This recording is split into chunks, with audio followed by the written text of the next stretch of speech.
إن الحمد لله نحمده ونستعينه ونستغفره ونعوذ بالله من شرور أنفسنا وسيئات أعمالنا من يهده الله فلا مضل له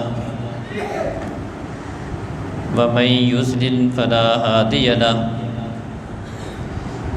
وأشهد أن لا إله إلا الله وحده لا شريك له وأشهد أن محمدًا عبده ورسوله أعوذ بالله من الشيطان الرجيم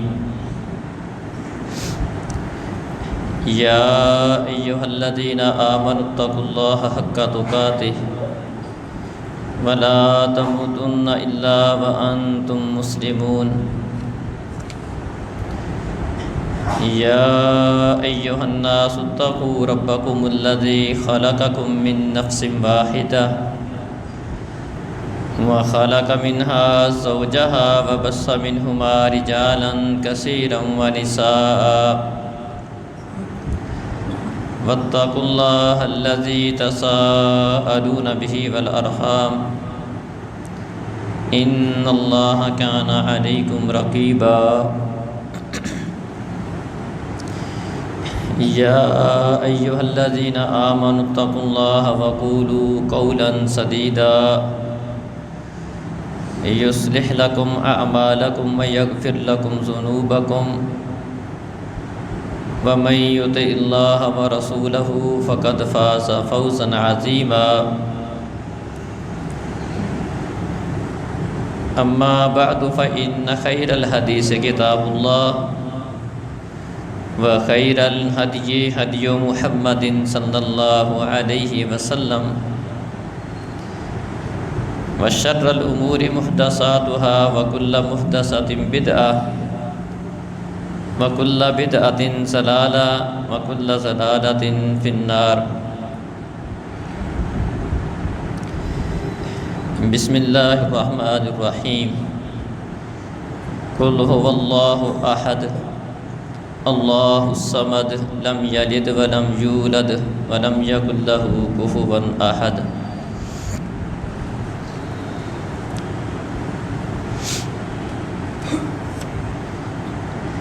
محترم عزیز بھائیوں اور بزرگوں، معزز ماؤں بہنوں،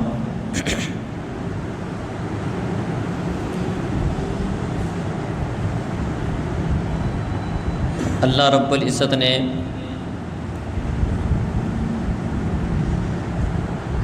قرآن و مجید کے اندر ایمان والوں کو مخاطب کر کے بہت ساری چیزوں کا حکم دیا ہے اور بہت سارے کاموں سے منع فرمایا ہے۔ اللہ رب العزت کی یہ باتیں شریعت کہلاتی ہیں۔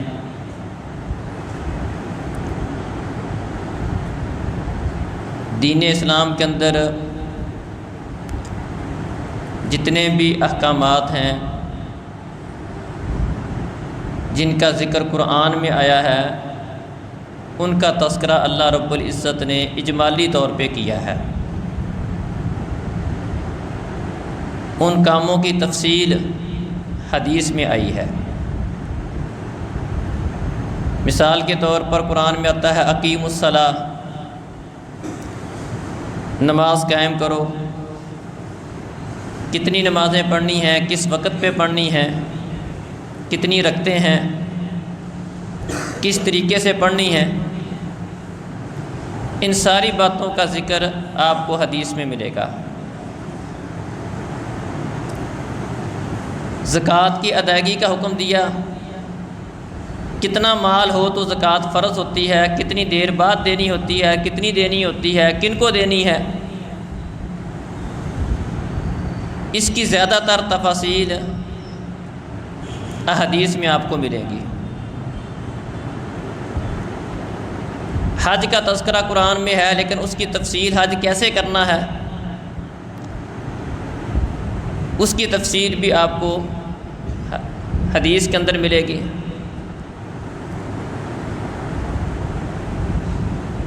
اسی طرح اللہ احکم الحاکمین نے قرآن مجید کے اندر عقیدہ توحید کو بھی ذکر کیا ہے۔ باقی جتنی باتیں تھیں ان کا اجمالی ذکر کر کے تفصیل نبی کریم صلی اللہ علیہ وسلم کی ذات گرامی کے ذریعے کروائی گئی، لیکن عقیدہ توحید یہ وہ موضوع ہے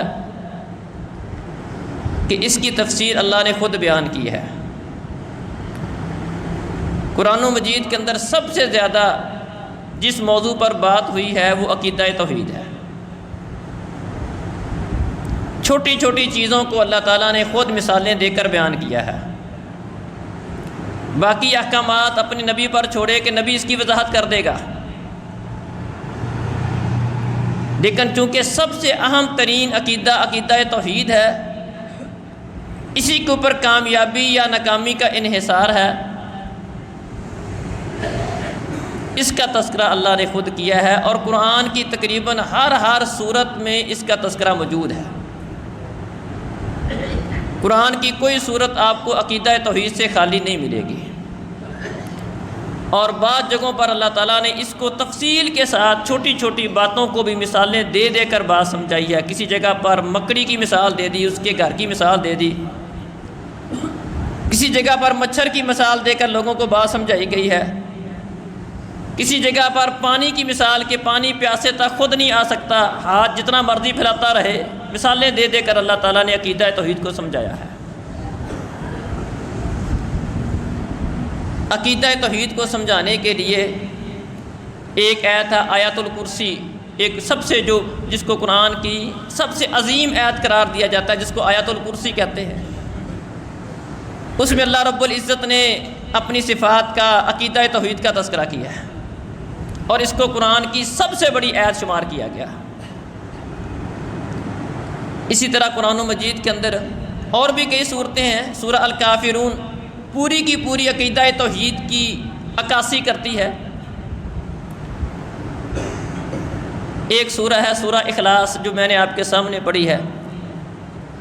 اس سورت کے اندر اللہ رب العزت نے اپنے بارے میں ایک مسلمان کا، ایک ایمان والے بندے کا، عقیدہ توحید رکھنے والے کا کیا عقیدہ ہونا چاہیے، اس کا تذکرہ اللہ رب العزت نے خود کیا ہے۔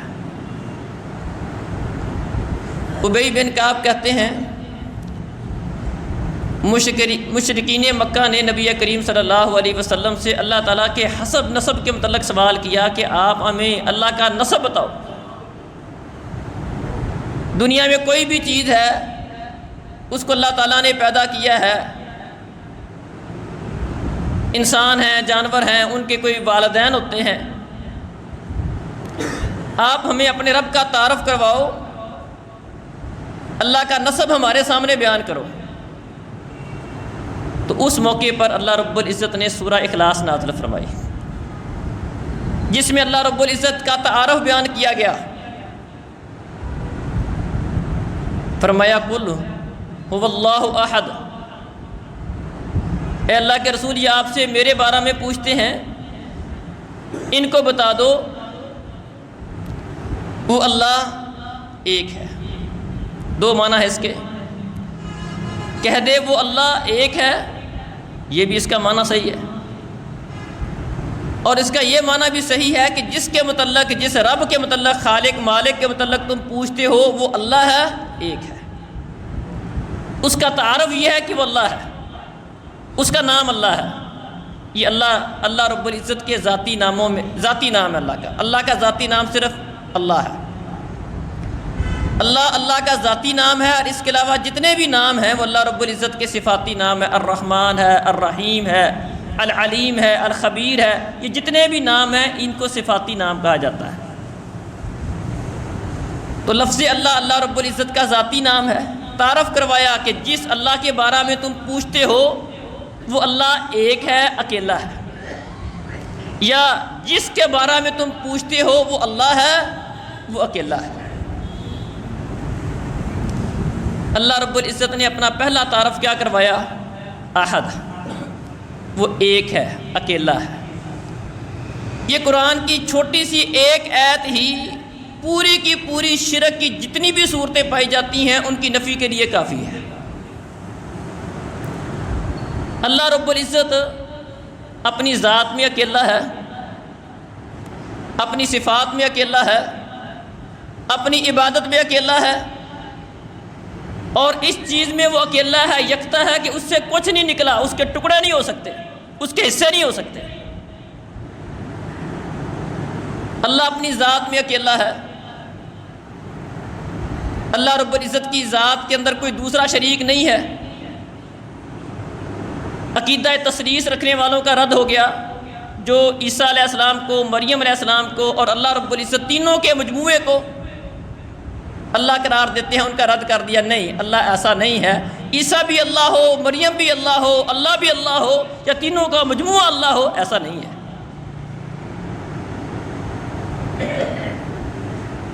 ہندوؤں کا رد ہے، کروڑوں خداؤں کی عبادت کرتے ہیں، فرمایا نہیں، اللہ ایک ہی ہے، اکیلا ہے، وہ اپنی ذات میں اکیلا ہے، دوسرا کوئی اس کی ذات میں شریک نہیں ہے۔ کئی لوگ وحدت الوجود کا عقیدہ رکھتے ہیں کہ ہر چیز میں اللہ ہے، ان کا بھی رد ہے کہ نہیں، ہر چیز اللہ نہیں ہے، اللہ تو ایک ہے۔ وحدت الوجود، ہر چیز ایک ہی وجود رکھتی ہے، یہ اس کی مختلف شکلیں ہیں۔ بعض لوگ فنا فی اللہ کا عقیدہ رکھتے ہیں کہ بندہ عبادت کر کے اللہ میں، اللہ اس کے اندر اتر آتا ہے، وہ اللہ بن جاتا ہے، نعوذ باللہ۔ اللہ رب العزت نے یہ بات کہہ کے ان سب کی نفی کر دی۔ وہ اپنی صفات میں اکیلا ہے۔ جتنی بھی اللہ رب العزت کے علاوہ عبادت ہوتی ہے، کوئی بندہ کسی دوسرے کے سامنے جھکتا ہے، کسی دوسرے سے فریاد کرتا ہے، کسی دوسرے کو اختیارات کا مالک سمجھتا ہے، اس کی بنیاد یہ ہے کہ جو صفتیں اللہ رب العزت کی ہیں، ان صفتوں میں کوئی دوسرا بھی اللہ کا شریک ہے۔ اللہ نے ان کو بھی یہ بڑا مقام دے رکھا ہے، بڑا مرتبہ دے رکھا ہے، بڑے اختیارات دے رکھے ہیں۔ وہ اللہ کے دیے ہوئے اختیارات کی وجہ سے لوگوں کے مسئلے حل کرتے ہیں۔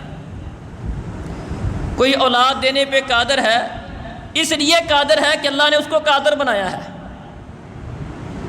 کوئی مشکل کشا ہے، ان سے کہا جائے مشکل کشا اللہ ہے، وہ کہتے ہیں اس کو بھی اللہ نے ہی یہ اختیار دیا ہے، اللہ نے ہی اس کو، اس ہستی کو اس درجے پر فائز کیا ہے۔ جب کہہ دیا احد، اکیلا ہے، یکتا ہے، تو اس کا مطلب یہ ہے کہ جو صفتیں میرے اللہ کی ہیں وہ کسی اور کی نہیں ہو سکتی۔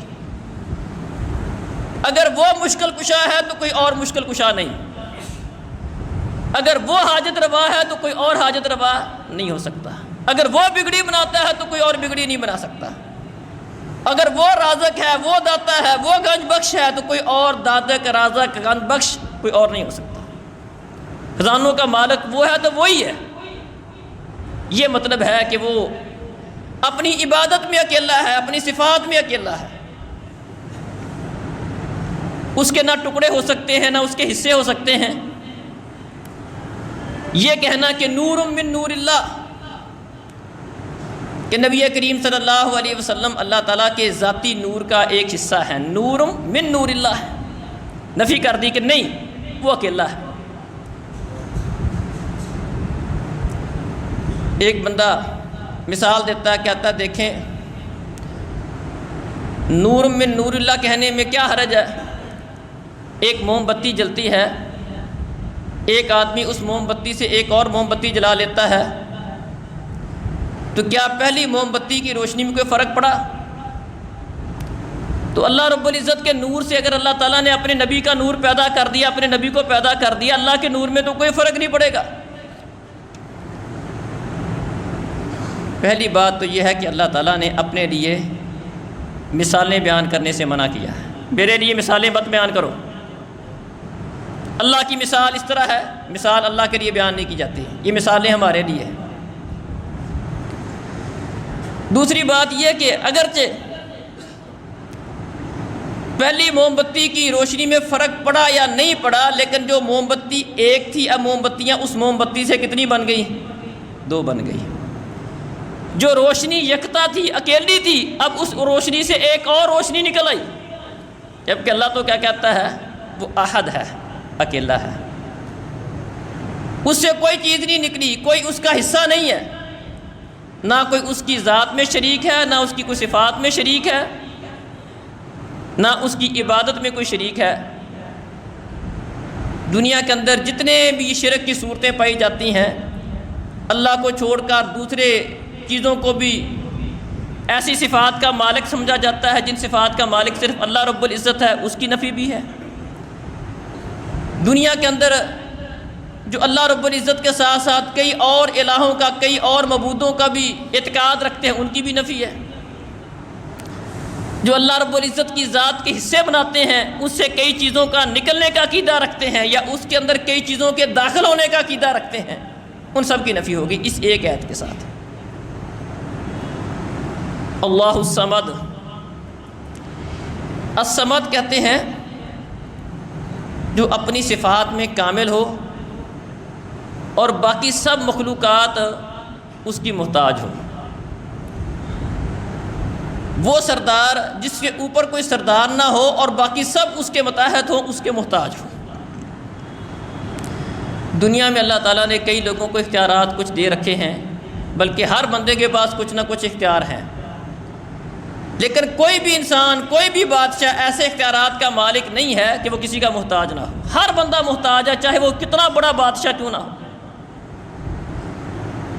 اللہ احکم الحاکمین وہ بادشاہ ہے جو کسی کا محتاج نہیں ہے، لوگ اس کے محتاج ہیں، وہ کسی کا محتاج نہیں ہے۔ تو اللہ رب العزت کی تعریف اللہ نے اپنا تعارف یہ کروایا اللہ الصمد، کہ اللہ ہی بے نیاز ہے۔ اللہ الصمد کا معنی کیا ہے؟ اللہ ہی بے نیاز ہے، کوئی اور ہستی ایسی نہیں ہو سکتی، کوئی اور سردار، کوئی ہستی ایسی نہیں ہو سکتی جو بے نیاز ہو، جو کسی کی محتاج نہ ہو۔ اللہ صرف اور صرف وہ ہستی ہے، لوگ اس کے محتاج ہیں، وہ کسی کا محتاج نہیں، ساری کی ساری مخلوقات اس کی محتاج ہے۔ اللہ نے قرآن مجید کے اندر اس کا بڑی جگہوں پر تذکرہ کیا، قُلْ مَن بِيَدِهِ مَلَكُوتُ كُلِّ شَيْءٍ وَهُوَ يُجِيرُ وَلَا يُجَارُ عَلَيْهِ۔ اے نبی ان سے پوچھو آسمانوں کی بادشاہت کس کے اختیار میں ہے، کس کے قبضے میں ہے؟ آسمانوں کی بادشاہت کس کے پاس ہے؟ کون ہے جو پناہ دیتا ہے اور اس کے خلاف پناہ نہیں دی جا سکتی، اس کے مقابلے میں پناہ نہیں دی جا سکتی؟ وہ پناہ دیتا ہے، کوئی اس کے مقابلے میں پناہ نہیں دے سکتا۔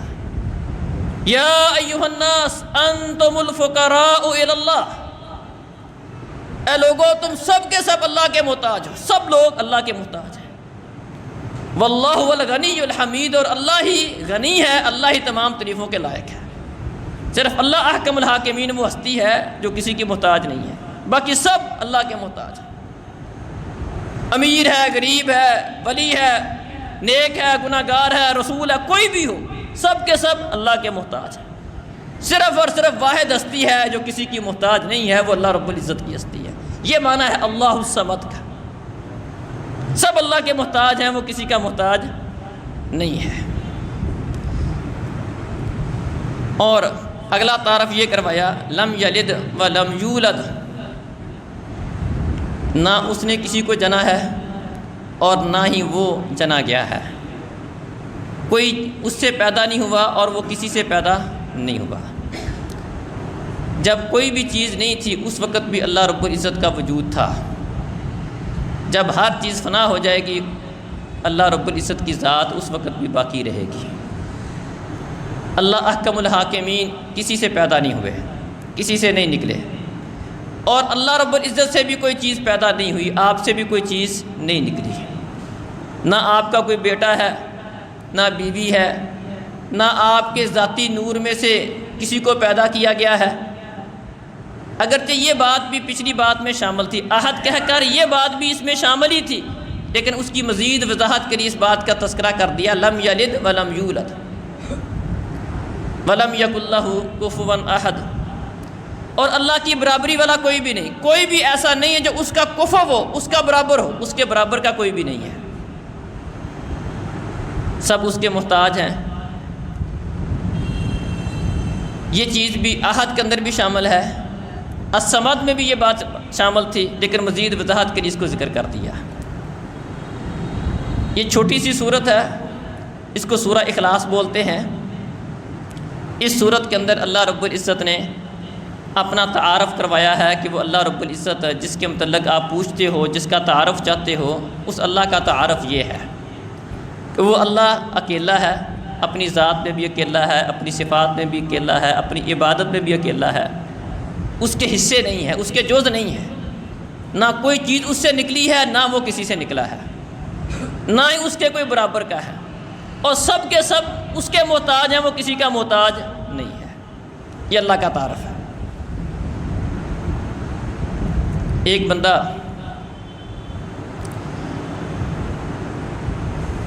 مسجد قباء کے اندر امامت کرواتا تھا، اور جو بھی قرآن کی فجر کی نماز پڑھاتا، قرآن کی کوئی بھی سورت اس کو پڑھنا ہوتی، پہلے سورہ اخلاص پڑھتا، اس سورت کو پڑھتا، اور اس کے بعد جو سورت اس کو پڑھنا ہوتی وہ پڑھتا۔ نبی کریم صلی اللہ علیہ وسلم کے پاس اس کا معاملہ آیا۔ پہلے تو اس کے ساتھیوں نے اس کو سمجھایا کہ بھئی آپ ایسا کیوں کرتے ہو، آپ اگر صرف اور صرف سورہ اخلاص پڑھنی تو اس کو کافی سمجھو، اگر کوئی اور سورت پڑھنی ہے تو ہر سورت کے ساتھ سورہ اخلاص، ہر رکعت میں سورہ اخلاص کیوں پڑھتے ہو آپ؟ ایک ہی سورت پڑھ لیا کرو، یا اس سورہ اخلاص پڑھ لو یا کوئی دوسری سورت پڑھ لو۔ کہنے لگا کہ بھئی میں نے تو ایسی نماز پڑھانی ہے، آپ کو پسند ہے ٹھیک ہے، میں آپ کو امامت کروا دیتا ہوں، ورنہ آپ کوئی اور امام رکھ لو۔ وہ بندہ ان کے ہاں بڑا اچھا تھا، بڑا نیک تھا، وہ نہیں چاہتے تھے کہ ہمیں اس کی بجائے کوئی اور امامت کروائے۔ خیر معاملہ نبی صلی اللہ علیہ وسلم کے پاس آیا، آپ نے اس سے پوچھا کہ بھئی آپ ایسے کیوں کرتے ہو؟ آپ کے ساتھی جو آپ کو کہتے ہیں کہ آپ پہلے سورہ اخلاص پڑھتے ہو، پھر کوئی دوسری سورت پڑھتے ہو، تو ایک پڑھ لیا کرو، یا سورہ اخلاص پڑھ لیا کرو، یا کوئی دوسری سورت پڑھ لیا کرو۔ اس نے کہا کہ مجھے اس سورت سے محبت ہے۔ کہنے لگا کہ اللہ کے رسول میں اس سورت سے محبت کرتا ہوں۔ تو نبی کریم صلی اللہ علیہ وسلم نے فرمایا حبک ایاہ ادخلک الجنہ، تیرا اس سورت کے ساتھ محبت کرنا تجھے جنت میں لے جائے گا۔ اللہ اکبر۔ تو سورہ اخلاص کے ساتھ محبت کرتا ہے، تیرا اس سورت کے ساتھ محبت کرنا تجھے جنت میں لے جائے گا۔ اسی طرح صحیح بخاری میں ایک اور واقعہ بھی موجود ہے۔ ایک بندے کو نبی کریم صلی اللہ علیہ وسلم نے ایک کافرے کا امیر بنایا، وہ بھی ایسے ہی کرتا تھا، بس فرق اتنا تھا کہ وہ ہر رکعت میں کوئی اور سورت پڑھنے کے بعد اینڈ پر سورہ اخلاص پڑھتا تھا۔ یہ قباء والا جس کو امیر تھا، یہ قباء والا جو امام تھا، وہ پہلے سورہ اخلاص پڑھتا، بعد میں کوئی دوسری سورت پڑھتا۔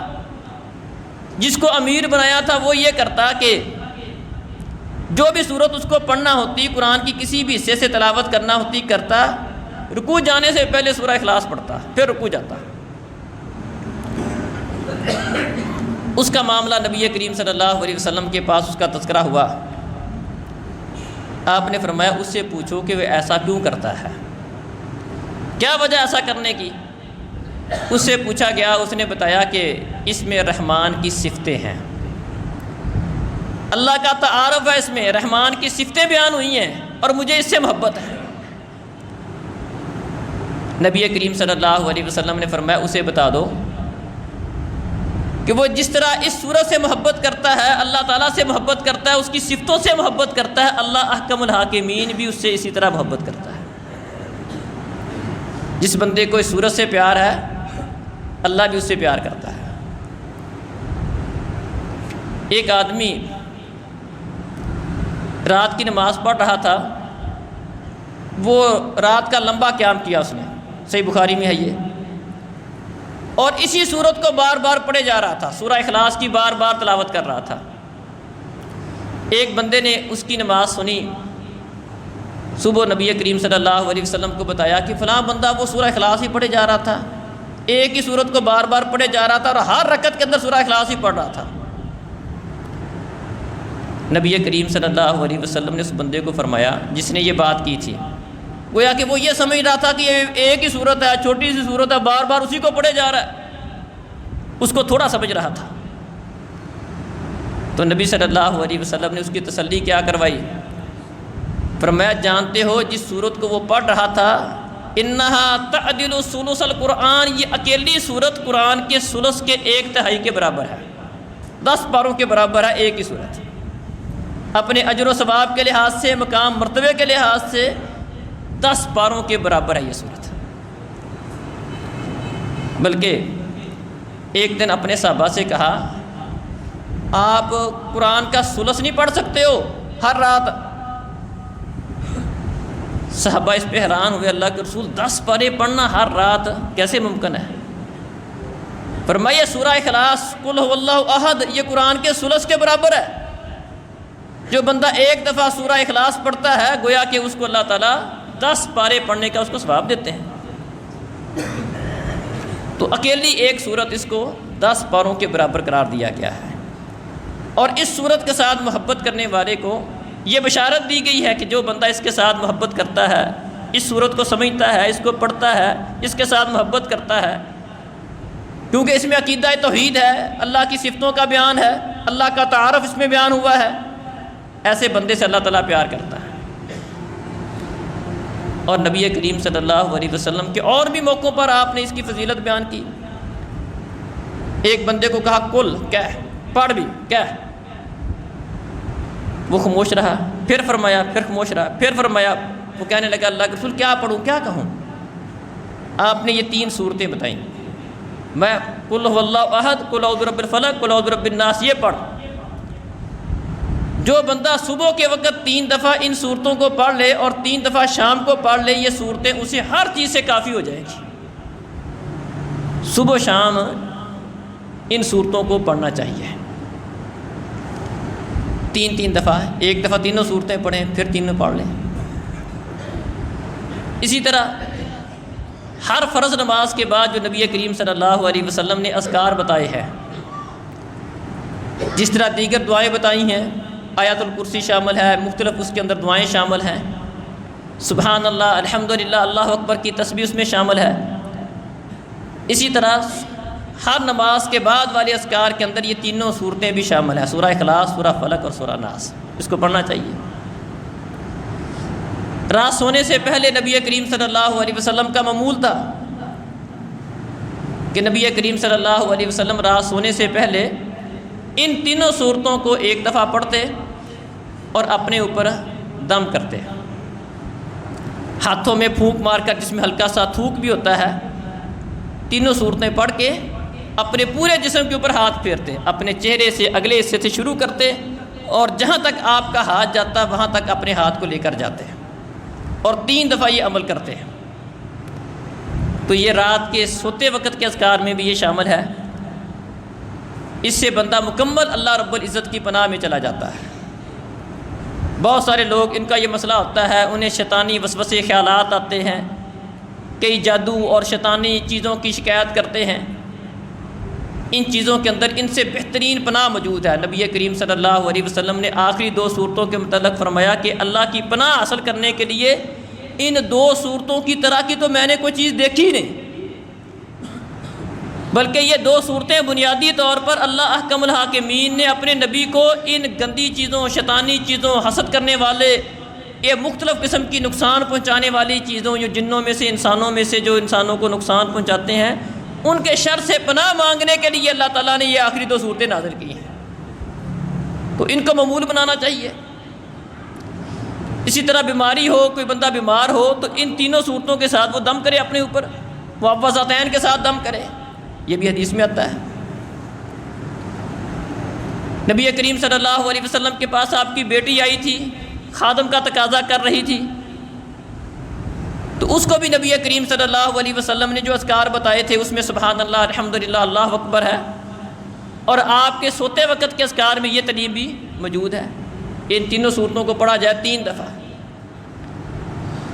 اسی طرح نبی کریم صلی اللہ علیہ وسلم فجر کے اندر سورہ الکافرون سنتوں کے اندر پہلی رکعت میں الکافرون پڑھا کرتے تھے اور دوسری رکعت میں سورہ اخلاص پڑھا کرتے تھے۔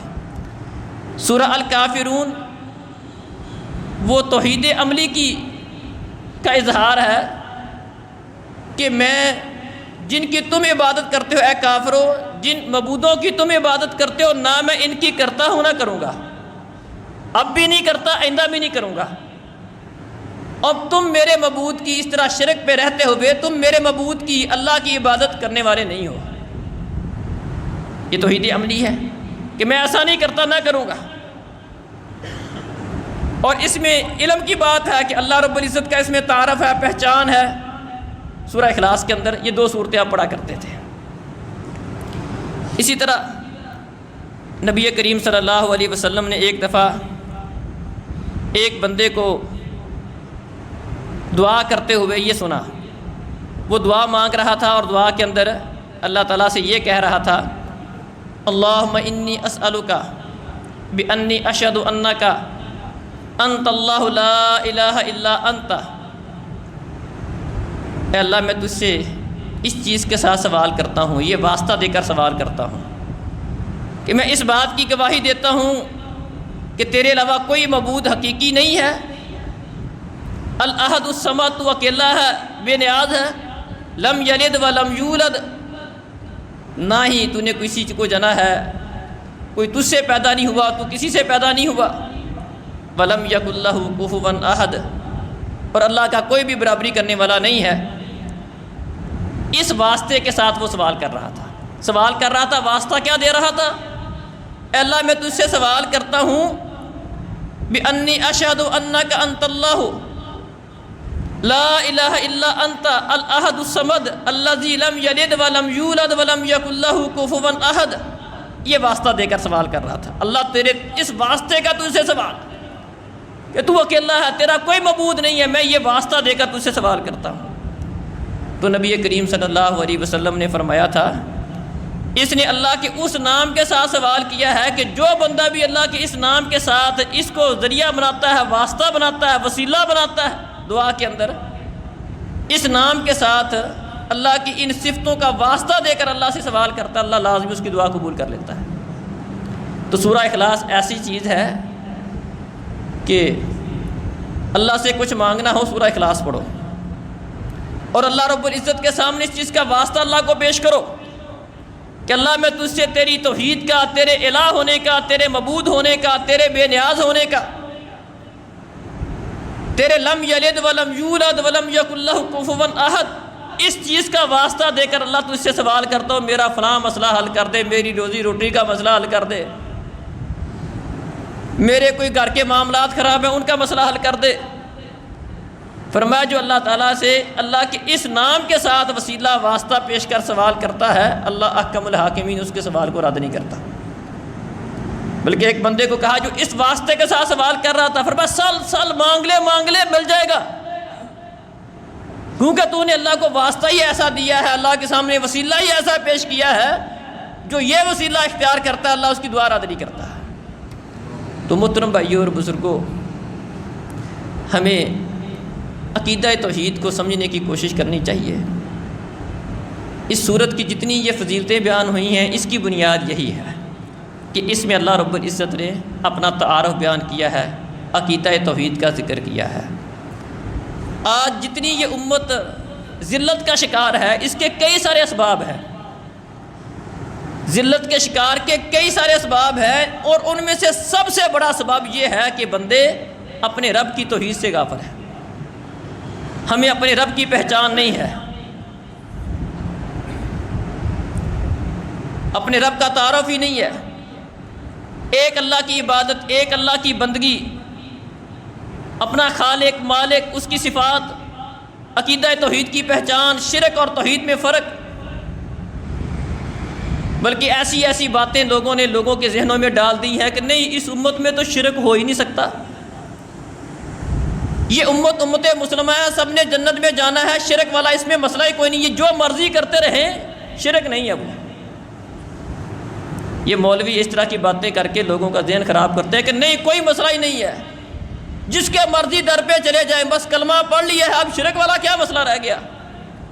اس امت میں شرک نہیں ہے، یہ ساری فضول باتیں ہیں، شیطانی دھوکہ ہے۔